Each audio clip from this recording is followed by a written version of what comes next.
Banggalah kami, ya Tuhan, kalau dalam mulut kami, dalam hati kami bisa mengungkapkan kagum, syukur, kebanggaan kami, menyatakan Engkau Raja di atas segala raja. Kemuliaan hanya bagimu, karena kami sadar betul, semua kami diberikan kesempatan oleh Tuhan untuk mengalami keselamatan yang Tuhan berikan atas dunia ini.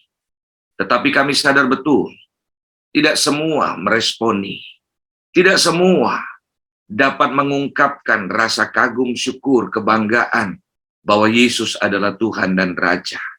Sehingga sungguh ya Tuhan, kami menyadari hal yang mungkin biasa, yaitu mengungkapkan syukur dan pujian kepadamu sebagai Tuhan kami, sebagai Raja kami, yang mengatakan dari hati yang keluar ke mulut kami bahwa Engkau adalah Tuhan dan Raja. Ini adalah anugerah. Karena banyak yang terpanggil, tetapi sedikit yang terpilih. Sehingga ya Tuhan, memiliki Engkau adalah segalanya. Lebih dari apapun ya Tuhan. Karena kami sadar betul, langit dan bumi akan lenyap. Tetapi ya Tuhan, Engkau Tuhan yang memiliki perkataan-perkataan yang berkuasa. Itu tidak akan pernah lenyap. Kami semua bersyukur. Sehingga kami ada di dalam kumpulan gerbang pagi yang memuji dan menyembah Tuhan di pagi ini. Karena itu ya Bapa, sempurnakanlah persekutuan kami di dalam pujian syukur dengan firman-Mu ya Tuhan. Sampaikanlah apa yang Tuhan mau atas setiap pribadi kami, karena kami percaya Engkau Tuhan yang hidup, yang berbicara atas setiap pribadi demi pribadi. Nyatakanlah ya Tuhan, kepada setiap kami apa yang menjadi kehendak-Mu. Kami siapkan hati kami untuk menerimanya ya Tuhan.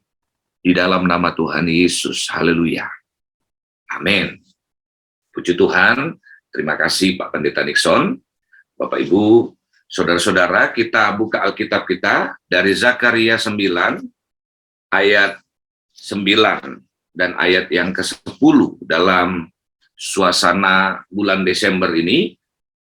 Gereja kita sudah mulai menyambutnya dari bulan yang lalu. Kemudian hari ini kita kembali masuk di dalam suasana bulan Desember tanggal 1. Kemarin ada ibadah lagi dan kita bersuka cita. Bersorak-soraklah dengan nyaring, hai putri Sion. Bersorak-sorailah, hai putri Yerusalem. Lihat, Rajamu datang kepadamu. Ia adil dan jaya. Ia lemah lembut dan mengendarai seekor keledai. Seekor keledai beban yang mudah. Ia akan melenyapkan kereta-kereta dari Efraim dan kuda-kuda dari Yerusalem. Burung-burung busur perang akan dilenyapkan. Dan ia akan memberitakan damai kepada bangsa-bangsa. Wilayah kekuasaannya akan terbentang dari laut sampai ke laut, dan dari sungai Efrat sampai ke ujung bumi. Nah, Bapak Ibu Saudara, ayat-ayat yang kita baca ini adalah nubuatan tentang Mesias, tentang Juru Selamat, tentang Yesus yang akan dalam bulan Desember ini secara khusus tentang kelahirannya. Kecil suaranya. Istri saya bilang kecil suaranya. Suara saya nyaring Bapak Ibu? Bisa didengar? Maaf, boleh kasih jempol yang baik. Terima kasih. Nah, karena itu Bapak Ibu, dalam firman Tuhan hari ini saya sampaikan tema yaitu seperti ayat yang ke-9, lihat Rajamu datang kepadamu. Sambutlah Sang Raja. Nah, peristiwa Natal tentu bukan sesuatu yang biasa. Karena Bapak Ibu dari hal-hal yang terjadi, jelas sebelum dia datang sudah dinubuatkan bahwa dia akan datang. Dan uniknya, bahwa sebelum dia datang sudah disampaikan kepada umat manusia lewat Yesaya. Dikatakan peristiwa kedatangannya nanti akan diikuti dengan penghinaan, dihindari. seseorang yang penuh dengan kesengsaraan. Dalam Yesaya dikatakan demikian. Jadi dia datang dan sudah dinubuatkan, Yesus akan menderita. Dia akan mengalami siksaan, dia dianiaya. Dia juga mengalami waktu mati, kuburnya ditempatkan di antara penjahat. Semuanya dinubuatkan, semuanya tentang Yesus. Dari awal Alkitab bilang Tuhan berkehendak untuk meremukkan dia. Sehingga kita tahu bahwa kedatangan Yesus ada awal perkataan Tuhan dalam nubuatan di dalam Yesaya. Bahwa dia akan mengalami hal-hal yang menyedihkan. Sehingga bagi dunia itu pun sesuatu yang sulit untuk diterima. Masa dia Tuhan harus diperlakukan seperti itu? Masa Tuhan seperti penjahat di sampingnya bilang, tidak bisa membela dirinya sendiri. Tetapi satu hal, segala sesuatu yang dia buat tentu tujuannya untuk kita. Tentunya untuk kemuliaan bagi dia, tetapi apa yang dia buat, penghinaan yang dia dapat, kesakitan yang dia dapat untuk kita. Karena kita tidak bisa membenarkan diri. Bapak Ibu, masa lalu kita tidak mungkin kita bisa hapus. Apa yang kita pernah buat di masa lalu tidak bisa dihapus. Kebaikan kita di masa kita bertobat dan lalu kita melakukan yang baik, kebenaran, apa yang kita buat untuk menolong orang, untuk menyumbang pekerjaan Tuhan, tenaga kita beri, pikiran kita beri, semuanya pun datang dari Tuhan. Jadi tidak ada alasan kita bisa bermegah.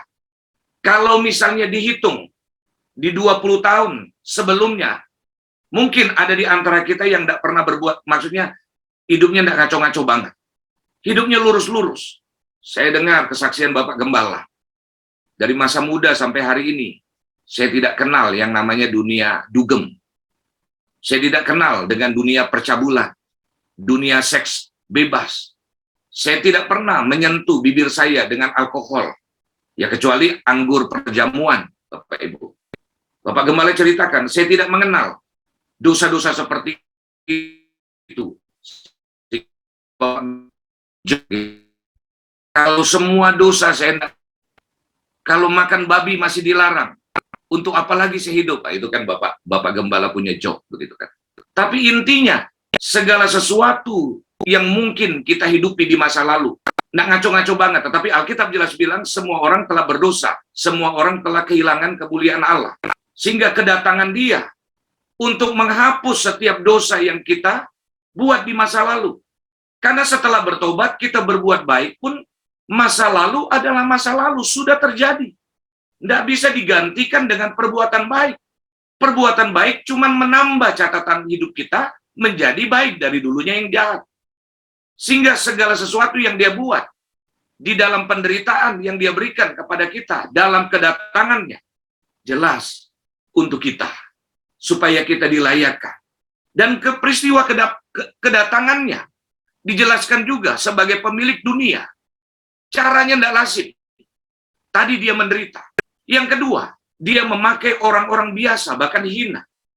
Kalau Bapak Ibu lihat silsilah Tuhan Yesus kedatangannya, dia memakai orang-orang yang memang rasanya tidak layak. Yesus bisa pakai generasi yang di atasnya dia. Orang-orang yang baik. Orang-orang yang lurus. Orang-orang yang jujur, orang-orang yang tulus. Tapi kalau lihat di silsilah dalam Matius pasal yang pertama, yang bagus boleh dibilang cuma Maria. Walaupun tetap kita pegang Alkitab katakan bahwa tidak ada yang benar, semua telah kehilangan kemuliaan Allah, semua telah berdosa. Kita lihat dipakai ada yang namanya, apa saya catat di sini, ada Rahab, ada Ruth, ada Betseba, orang-orang yang tidak layak kalau boleh dibilang. Orang yang mengunjungi para gembala, orang Majus memang oke, dia pemimpin-pemimpin, diperkirakan seperti itu. Tetapi satu hal, orang-orang itu bukan orang-orang Yahudi, bukan para imam yang berkumpul. Maria yang dipakai orang biasa, yang bisa mendengar suara Tuhan. Yusuf bisa mendengar suara Tuhan. Tapi orang biasa. Kenapa bukan para imam yang pekerjaannya adalah mendengar suara Tuhan? Jadi Tuhan memakai dengan cara-cara yang tidak lazim. Orang-orang biasa, orang hina, bahkan binatang pun dipakai. Kita bisa lihat. Dia lahir di kandang domba, dihina. Padahal Kita tahu, dalam budaya Israel, Israel kan dibangun dari suatu keluarga, dari 12 suku. Jadi ketika mereka diperintahkan untuk pulang melakukan sensus, pulang karena mereka keturunan Daud atau dari Yehuda, mereka pulang ke Israel. Ada suatu aturan di Israel karena mereka adalah bangsa yang dibangun dari persaudaraan, dari saudara. Harusnya di Bethlehem ada pintu yang terbuka karena orang Israel itu punya kewajiban ketika kedatangan sanak famili. Kemudian mereka kemalaman, tidak ada tempat untuk bermalam. Mereka wajib untuk memberikan tumpangan. Wajib hukumnya. Makanya ke dalam Lukas pasal yang ke-11, ilustrasi Tuhan Yesus tentang doa, kan diberikan ilustrasi. Ada orang yang sedang berjalan lalu bermalam, kemudian menumpang. Walaupun sudah tengah malam, karena memang orang Israel adalah isinya saudara-saudara, mereka wajib memberikan tumpangan dan wajib memberikan makan.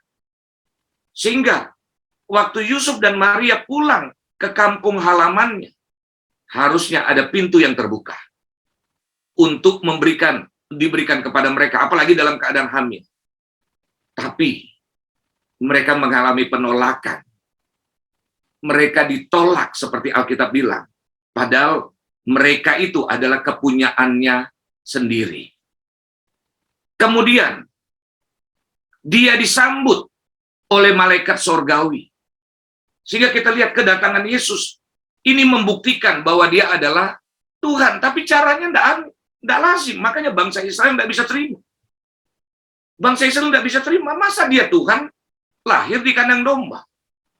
Masa dia lahir dengan cara-cara seperti itu, lalu dia besar, kemudian disiksa, dia menderita? Bangsa Israel itu bangsa yang berpikir secara logis. Kalau kau benar, maka hidupmu diberkati. Kalau kau benar, engkau melimpah, engkau memberikan pinjaman, bukan dipinjamkan. Sehingga ketika kejadian yang terjadi atas Mesias seperti itu, mereka tidak bisa menerima. Tetapi beruntunglah, banyak orang sulit untuk mengakui bahwa Yesus adalah Tuhan kalau dia pakai logikanya. Karena pakai hitungan-hitungan. Masa dia Tuhan harus mati? Masa Tuhan katanya satu tetapi tiga? Masa kita bisa percaya ada Tuhan di sorga, ada Tuhan di bumi? Masa ada Tuhan mati? Tapi kalau kita bisa percaya, itu anugerah. Bapak, Ibu, Saudara, saya percaya bahwa kita semua, tadi makanya dalam doa saya bilang, kita bisa ngomong, kita memperkatakan kemuliaan bagi Allah di tempat yang Maha tinggi. Bisa bilang perkataan itu aja, itu kebanggaan. Karena tidak bisa semua orang mengucapkan hal itu. Saya ingat suatu kali saya khotbah Natal 3 tahun yang lalu sebelum COVID. Tapi udah menjelang COVID. 1 tahun setelah masa COVID muncul. Jadi tahun 2019. Itu berarti 2 tahun yang lalu ya, Bapak Ibu. Nah, saya ingat pas saya khotbah, tiba-tiba datanglah di kantor tersebut ada office boy. Dia membawa kotak aqua, nggak tahu jenisnya, pokoknya minuman ya. Melewati tempat kita beribadah, di sampingnya ada ruang untuk makanan, untuk konsumsi. Spontan tiba-tiba saya panggil dia. Saya panggil, terus saya ajak dialog. Sini, kamu sini, saya mau minta tolong. Kan? Dia masih muda, lalu di depan pimpinan waktu itu yang hadir termasuk owner, termasuk di rootnya. Saya tanya, kamu agamamu apa? Saya tanya. Muslim, Pak, dia bilang. Oh iya, oke. Ini saya tidak lagi mengkristenkan kamu. Nah, sekarang saya mau tanya kamu. Sebagai orang Muslim, pasti kamu punya kepercayaan dan keyakinan. Nah, saya mau tanya sama kamu. Ingat ya, tidak boleh kamu menjawab karena tidak enak.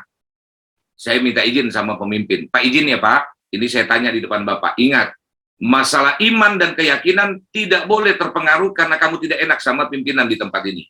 Boleh ya Pak? Saya tanya kepada pimpinan. Boleh, ketika. Oke. Sekarang saya mau tanya sama kamu. Kamu percaya enggak Yesus adalah Tuhan dan Juru Selamat? Ya mukanya enggak enak kan? Karena kan dia berdiri di depan pimpinan. mukanya ndak enak gitu kan, dia bilang tidak. Oke, sekarang saya minta kamu semua, kamu bersama Bapak Ibu semua untuk mengikuti apa yang saya ucapkan. Saya ucapkan begini. Nih ya, dengar ya, jangan sembarang ikut ya. Jangan sembarang ikut. Saya akan mengucapkan kata-kata demikian. Yesus adalah Tuhan dan juru selamat pribadi buat saya. Yesus adalah Tuhan dan juru selamat pribadi buat saya. Sekarang ikuti. 1, 2, 3. Yesus adalah Tuhan dan juru selamat pribadi buat saya. Kamu kenapa enggak ikut? Saya bilang. Coba, ingat ya, enggak boleh dipaksa. Harus dari hati kamu. Tidak boleh tidak enak sama pimpinan. Oke, sama-sama ikuti. Dia enggak ucapkan. Bapak Ibu, bagi kita kadang-kadang waktu kita memuji Tuhan, mengungkapkan kemuliaan bagi Allah. Engkau adalah Tuhan dan juru selamat. Mungkin bagi kita biasa banget. Tapi tahukah saudara, Bapak Ibu dan semua yang ada dalam gerbang pagi ini, bisa mengungkapkan dari mulut kita perkataan seperti itu aja adalah anugerah. Karena tidak bisa semua orang bisa mengungkapkan itu. Masalahnya hal-hal yang lain, penghidupan, harta, uang, itu nomor belakangan. Tapi yang paling utama, kita bisa percaya bahwa Yesus adalah Tuhan dan juru selamat. Saya ingat ada seorang jemaat yang kemudian akhirnya menjadi hamba Tuhan. Sekarang dia menjadi salah satu hamba Tuhan yang memimpin di gereja GBI, dia punya maksudnya posisi di sekretariat di GBI Senayan City. Dulu dia konselor di gereja kita. Dulu dia dididik secara Islam dengan sungguh-sungguh. Dia keturunan dari Sunan dan kebetulan bapaknya adalah salah satu jenderal polisi. Jadi dulu ya Bapak Ibu ya, salah satu. Jenderal itu maksudnya dari bintang 1 sampai bintang 4 kan. Jadi dia salah satu jenderal. Nah, dididik dengan baik. Sampai suatu kali dia mengalami pengalaman adikodrati. Dia dinyatakan oleh dokter kandungannya ada kanker dan harus diangkat. Karena kankernya sudah melebar begitu di wilayah kandungan. Singkat cerita, dari berbagai obat sampai ke dukun, sudah berbagai dokter sampai ke dukun, akhirnya dia datangi. Tetapi tidak sembuh. Nah, suatu kali agak lucu, dia dijebak oleh temannya yang waktu itu kencan pertama kali. Kencan pertama kali, ketemu lalu diajak, karena gereja kan banyak pakai gedung-gedung umum kan Bapak Ibu, waktu itu dia dibawa di suatu gereja di ruko. Kebetulan dia bilang yang khotbah itu Bapak Pendeta Gilbert, karena kan Bapak sudah terkenal kan, dia hadir, dan pada waktu itu setelah selesai ibadah, setelah selesai khotbah, Bapak bilang, ada seorang wanita punya masalah di kandungannya. Engkau sudah berobat kemana-mana tetapi tidak sembuh. Nah, hari ini Tuhan mau menyembuhkan engkau. Karena itu angkat tanganmu. Dia sempat bilang begini, kok tahu? Jangan-jangan teman saya yang kasih tahu ke pendeta ini. Dia berpikir seperti itu. Tapi dia bilang, saya belum cerita apapun. Ini barusan pertama kali kami bertemu sebagai teman yang arahnya ke situ. Pendekatan begitu. Singkat cerita, diulang-ulang oleh Bapak Gembala, dia tidak angkat tangan. Sampai akhirnya Bapak Gembala bilang, oke, saya tetap akan mendoakan. Karena itu, kalau engkau sekali ini, saya kasih kesempatan angkat tangan. Dia angkat tangan, tapi Bapak Ibu mudah-mudahan terlihat, dia cuma angkat tangannya gini. Jadi dia tidak mau angkat tinggi-tinggi, dia cuma angkat tangan begini. Karena dia tidak mau terlihat oleh temannya. Lalu singkat cerita, maaf ya Bapak Ibu, dia tidak sadar dia sudah disembuhkan. Tapi dokter kan bilang dia tidak bisa hamil, bahkan kandungannya harus diangkat. Dia tidak sadar, dia bikin kesalahan. Ternyata mereka berpacaran, dia hamil. Berpacaran, hamil. Dan baru dia sadari, ternyata saya sudah sembuh dari kanker. Walaupun dia bikin dosa, tetapi Tuhan sudah menjamah dia. Dia mengalami berbagai peristiwa. Sampai akhirnya dia dituntun untuk mengenal Tuhan. Bisa enggak dengan mudah? Enggak. Tidak mudah, udah ngalami mujizat Tuhan. Udah ngalami pertolongan. Sampai suatu kali akhirnya hatinya benar-benar terbuka. Lalu akhirnya dia dituntun oleh seorang hamba Tuhan. Dia akhirnya dituntun untuk jika engkau percaya, dari hatimu, engkau harus mengaku dengan mulutmu. Lalu waktu dituntun, dia sempat mengungkapkan, saya percaya bahwa Yesus adalah Tuhan dan Juru Selamat, tapi saya ngomongnya cepat. Coba Bapak Ibu tanpa harus harus di-unmute. Coba ikuti perkataan saya. Saya percaya bahwa Yesus adalah Tuhan dan Juru Selamat saya. Ucapkan secara pribadi, walaupun saya tidak dengar. Coba 1, 2, 3. Saya percaya bahwa Yesus adalah Tuhan dan Juru Selamat saya. Untuk Bapak Ibu ketahui, dia bilang dia berjam-jam untuk bisa mengucapkan itu. Setelah dia mengucapkan versi iman yang lama, dia bilang, astagfirullah, astagfirullah, astagfirullah. Dia ketakutan. Jadi intinya, kita bisa percaya, mengaku bahwa Yesus adalah Tuhan. Itu anugerah. Karena itu, apa yang harus kita lakukan? Ketika kita melihat bahwa dia adalah Tuhan dan Raja. Hal yang pertama, Bapak Ibu, kita perhatikan. Apa yang harus kita lakukan jika kita dapat melihat bahwa Yesus adalah Tuhan dan Raja? Kita bisa mengaku bahwa Yesus adalah Tuhan dan Raja. Ayat yang ke-9a dikatakan demikian. Bersorak-soraklah dengan nyaring, hai putri Sion. Bersorak-sorailah, hai putri Yerusalem. Lihat, Rajamu datang kepadamu. Hal yang pertama, jika kita menyadari kita sudah diselamatkan, kita percaya bahwa dia Tuhan dan Raja, kita harus hidup di dalam sukacita, dalam keadaan apapun. Bapak Ibu, kita tahu sebagai orang percaya, hidup kita tuh berproses. Proses penyempurnaan. Kadang-kadang Tuhan harus membawa kita ke situasi yang tidak nyaman. Kadang-kadang dia harus membawa kita ke situasi yang menyakitkan. Tapi perintah Tuhan bersorak-soraklah dengan nyaring. Artinya apa? Keluarkan ucapan-ucapan yang positif dari hati kita. Sesusah apapun, tetap imani bahwa Tuhan itu baik. Bapak Ibu, saya mungkin mendengar kesaksian orang-orang yang mengikuti Tuhan, ada masanya kadang saya malu. Misalnya saya mendengar kesaksian Saifuddin Ibrahim, Bapak Saifuddin Ibrahim. Ya, dalam hidupnya, keberaniannya, bahkan resikonya dia dipenjarakan. Kan kita sering pelayanan penjara, jadi sering melihat orang-orang yang dipenjarakan karena kebenaran. Ada yang memang ngaco, tapi banyak juga yang memang benar, tetapi harus dipenjarakan. Sehingga melihat mereka kadang-kadang, saya suka malu hati. Apa yang saya alami tidak sebanding dengan yang mereka buat dan mereka alami. Tapi kan penderitaan-penderitaan dalam hidup kan saya juga alami, versinya saya. Walaupun seperti yang saya sampaikan, tidak sebanding dengan apa yang mereka alami. Tetapi ketika saya menghadapi persoalan-persoalan dan tekanan-tekanan, saya bisa rasakan betul. Saya mengalami penderitaan, tapi tidak menderita. Berkali-kali kita mengalami penderitaan, kesusahan, sulit dalam kehidupan, dalam keuangan, tidak bisa melakukan apa yang kita harapkan.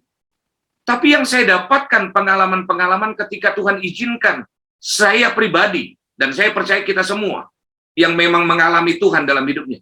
Kita menderita, tapi tidak menderita. Maksudnya begini, mungkin Bapak Ibu bingung. Kita masuk dalam penderitaan, tapi tidak menderita. Kita masuk dalam kesusahan, tapi tidak susah. Kalau sampai kita masuk ke dalam penderitaan, tapi kita menderita, ada yang masalah dalam hidup kita. Apakah masalah keuangan kah? Sehingga misalnya saya ingat, saya pernah mengalami masa di mana diizinkan Tuhan beberapa tahun, kami mengalami kesusahan dan tidak ada ujungnya. Ada ujungnya ketika misalnya kadang-kadang ditraktir teman, beliin tahu di pinggir jalan, itu aja kadang-kadang itu benar-benar jawaban Tuhan. Memang tidak makan sepanjang hari, tetapi diberiin tahu pinggir jalan itu aja udah merasakan pertolongan Tuhan. Kalau ibadah atau pelayanan, tapi tiba-tiba dikasih konsumsi, itu tuh benar-benar suatu jawaban daripada Tuhan. Ada beberapa kali di rumah tidak makan beberapa hari, dan memang tidak ada lauk. Tapi ada tanaman di dalam rumah, masuk di pekarangan. Kadang-kadang kita ke tetangga minta tanamannya dia untuk kita jadikan apa? Makanan. Tapi yang saya rasakan bersama istri, kan saya tanya sama istri saya, sayang susah, gitu kan? Enggak. Dan saya bisa merasakan bahwa muka dia bahagia. Jadi mendapatkan pengalaman tekanan-tekanan seperti itu. Dalam suatu pelayanan ada beberapa kali Saya pernah dapatkan pengalaman ketika lagi pimpin ibadah tiba-tiba diancam orang, kebetulan di gereja tersebut sudah pernah dibakar. Tiba-tiba kita sedang doa pagi, tiba-tiba ada orang yang datang gerebek. Bubar. Kalau tidak saya robohkan, saya bakar. Ya ada takut juga di awalnya. Tetapi Tuhan kasih kekuatan. Ya minimal bersyukurlah ada pengalaman diancam untuk dibakar dan di gereja yang pernah dibakar. Tapi dalam keadaan apapun ketakutan, tapi kita tidak ketakutan. Dalam menderita, kita tidak menderita. Dalam penderitaan, kita tidak menderita. Dalam kesusahan, kita tidak mengalami susah. Jadi percayalah Bapak Ibu, apa yang Alkitab perintahkan, bersorak-soraklah dengan nyaring. Ini suatu perintah yang wajib kita lakukan.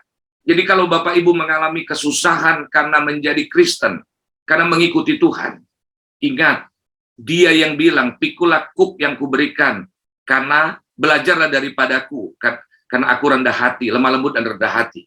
Kuk yang aku berikan itu ringan. Jangan jadi pribadi yang cengeng. Ada masalah langsung bilang, saya tidak sanggup. Saya kalau dalam pelayanan konseling, kalau ada orang yang saya cukup kenal, udah cukup lama, kemudian ngomong, berat ya Pak ya masalahnya, enggak. Kalau maksudnya saya udah cukup kenal lama dalam konseling tersebut, saya bilang yang salah kamu. Dari tadi saya dengar kamu ngomong susah terus. Tuhan tidak mungkin salah, dia bilang pencobaan yang kamu hadapi, pencobaan biasa, yang tidak melebihi kekuatanmu. Jadi harus tetap kuatkan hati. Jadi hal yang pertama, kita harus selalu bersuka cita dalam menyambut Sang Raja. Yang kedua, Ia adil dan jaya. Ayat yang ke-9b. Ia adil dan jaya. Sadari kebesarannya, kejayaannya, keadilannya. Dia Tuhan yang tidak mungkin mengizinkan penderitaan bagi kita itu selama-lamanya. Ada yang punya keyakinan selama hidup di dunia itu kita menderita. No. Yesus sendiri yang mengajarkan kita berdoa, jadilah kehendakmu di bumi seperti di sorga. Sebelum di sorga, kita mengalami kebahagiaan. Kalaupun mengalami penderitaan, Alkitab bilang seketika lamanya. Setelah kita menderita, Tuhan tolong. Tapi ada lagi tantangan, ada lagi tekanan, tapi Tuhan tolong lagi. Sadari bahwa Tuhan kita besar, Tuhan kita ajaib. Sehingga kalau kita punya pergumulan, misalnya saudara punya anak, saya kurang biaya, Tuhan engkau yang memberikan saya anak. Saya percaya, kalau Tuhan memberikan saya anak, Tuhan berikan saya kemampuan untuk memelihara dia. Dan Tuhan punya cara untuk mencukupkan dengan caranya dia. Jadi percaya, dia jaya, dia adil. Orang yang setia dalam keadilannya pasti dia buka jalan. Jadi dalam mengikuti Tuhan, dalam memandang kepada Tuhan, sadari kebesarannya, sadari anugerahnya, sadari keadilannya. Dia tidak mungkin membiarkan kita menderita seketika, selama-lamanya. Dalam 1 Petrus 5 ayat yang ke-10 dikatakan dia akan kuatkan, dia akan kokohkan kita setelah kita menderita seketika lamanya. Bukan selama-lamanya. Yang ketiga, yang terakhir, Bapak Ibu, apa yang Tuhan kehendaki untuk kita lakukan jika secara pribadi kita bisa memandang dia, melihat dia sebagai Tuhan dan Raja. Dikatakan dalam ayat yang ke-9 dan yang ke-10, ia lemah lembut dan mengendarai seekor keledai beban yang mudah. Ia melenyapkan kereta-kereta dari Efraim dan kuda-kuda dari Yerusalem. Busur perang akan dilenyapkan dan ia akan memberitakan damai kepada bangsa-bangsa. Wilayah kekuasaannya akan terbentang dari laut sampai ke laut dan dari sungai Efrat sampai ke ujung bumi. Dia Tuhan menaiki keledai. Keledai itu lambang binatang bodoh, binatang lemah. Yesus bisa milih konta. Yesus bisa milih untuk naik kuda. Tapi sebelum dia datang, sudah dinubuatkan dia akan mengendarai keledai.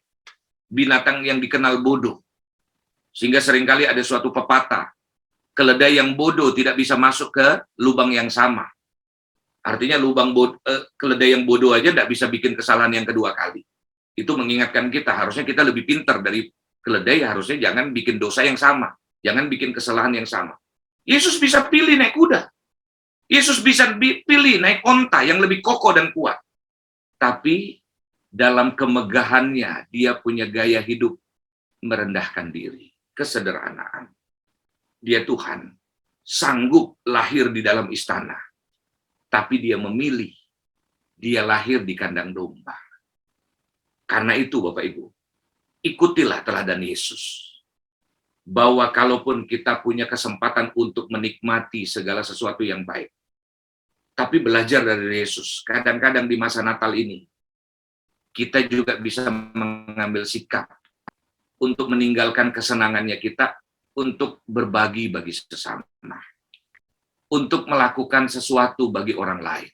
Yesus dalam kemegahannya, dia sanggup hidup dalam kemewahan, dalam kelimpahan, hidup dalam kecukupan, memilih lahir di mana, menggunakan kendaraan apa.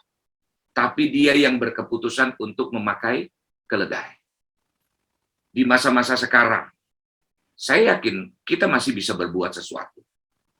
Kan nanti Bapak Ibu, dalam bulan ini, di gereja kita kan kita akan buat rangkaian pelayanan diakonia. Pelayanan diakonia kita akan membawa sembako dan beberapa kebutuhan untuk panti asuhan, panti jompo.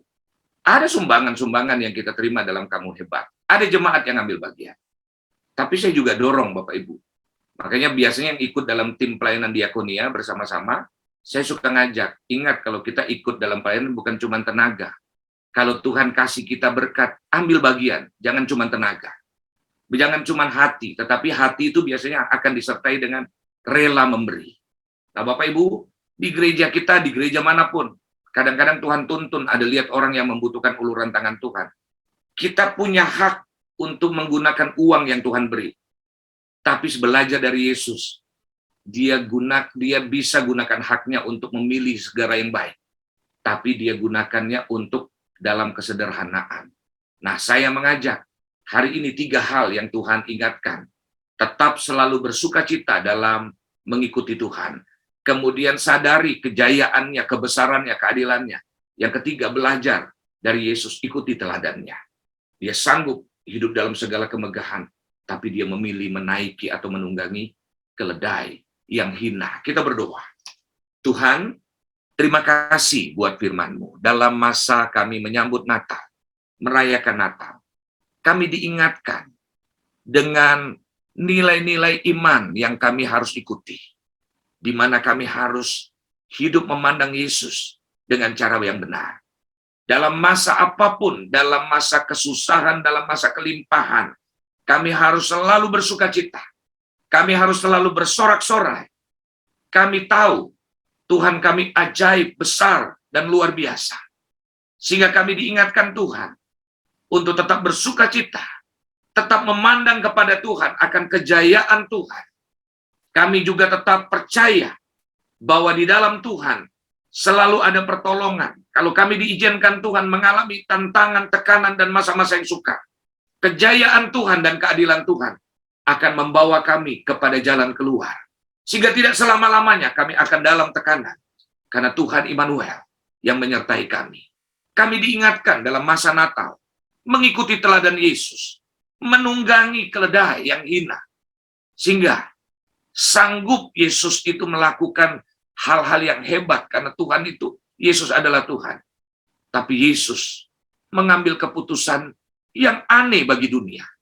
Lahir di kandang yang hina, menggunakan kendaraan yang hina.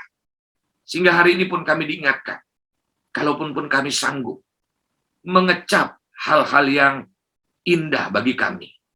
Tetapi di bulan Desember ini kami diingatkan lagi untuk kami juga berani melepaskan hak kami, untuk kami mengambil bagian. Bukan cuman menonton, cuman melihat, tetapi ada bagian yang kami harus lakukan kepada sesama kami, termasuk di sekeliling kami.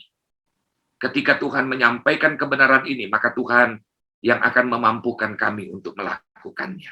Roh Kudus, sempurnakanlah setiap firman yang sudah kami terima. Di dalam nama Tuhan Yesus. Terima kasih Tuhan, Engkau sudah memimpin dalam seluruh rangkaian ibadah ini, dan kami akan akhiri, kami akan beraktivitas dalam tugas panggilan kami masing-masing. Karena itu mari kita arahkan hati kepada Tuhan, sumber anugerah dan sumber berkat. Mata kita teruslah memandang kepadanya. Dia Raja kita, Dia adil dan jaya, dan angkatlah kedua belah tangan kita dan terimalah berkat Tuhan. Terimalah berkat yang tersedia bagi kita, yaitu anugerah dari Bapa Surgawi yang mengasihi kita dengan memberikan Yesus Kristus untuk menyelamatkan kita dan memberikan Roh Kudus untuk setiap kita dapat percaya dan berkata bahwa Yesus adalah Tuhan, bahkan akan menuntun dan menyertai kita di sepanjang zaman, di hari ini, sampai Dia datang menjemput kita di awan-awan yang permai, bahkan sampai selama-lamanya. Di dalam nama Yesus semua kita sama-sama katakan amin. Tuhan. Makasih Pak.